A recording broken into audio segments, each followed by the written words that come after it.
நீலகிரி மாவட்டம் செல்வதற்காக முதலமைச்சர் மு.க.ஸ்டாலின் கோவை விமான நிலையம் வந்தடைந்தார். அங்கு திமுக நிர்வாகிகள் உற்சாக வரவேற்பு அளித்தனர்.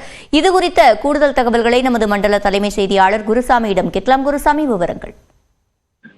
சிவரஞ்சனி, தமிழகம் முழுவதும் மாவட்டங்களில் நடைபெறக்கூடிய அரசு நலத்திட்ட பணிகளை மாவட்டங்களில் நடைபெறக்கூடிய இடங்களில் நேரடியாக சென்று தமிழக முதல்வர் ஆய்வு மேற்கொண்டு வருகிறார். இதனுடைய ஒரு பகுதியாக நீலகிரி மாவட்டத்தில் நடைபெற்று வரக்கூடிய அரசு பணிகளை ஆய்வு செய்வதற்காக தமிழக முதல்வர் மு.க.ஸ்டாலின் இன்றைய தினம் சென்னையிலிருந்து கோவைக்கு விமானம் மூலம் வந்திருக்கிறார்.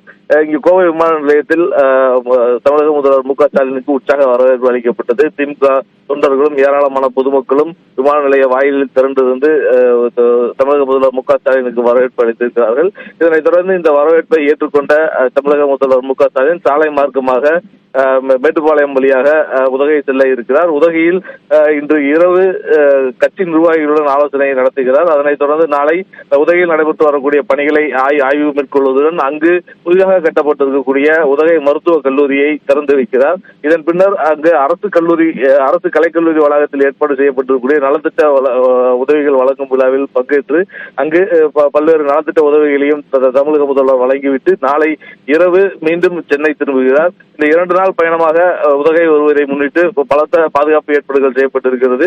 மேலும் தமிழக முதல்வர் தற்போது உதகை செல்லும் வழியில் அவருக்கு மேட்டுப்பாளையம், கோத்தகிரி உட்பட பல்வேறு இடங்களில் திமுகவினர் வரவேற்பு கொடுப்பதற்காக திரண்டிருக்கிறார்கள். இந்த 2 நாள் பயணமாக வரக்கூடிய நிலையில் பல்வேறு புதிய அறிவிப்புகள், உதகையில் நடைபெறக்கூடிய நலத்திட்டங்கள் தொடர்பாக பல்வேறு புதிய அறிவிப்புகள் வெளியாகும் என எதிர்பார்க்கப்படுகிறது.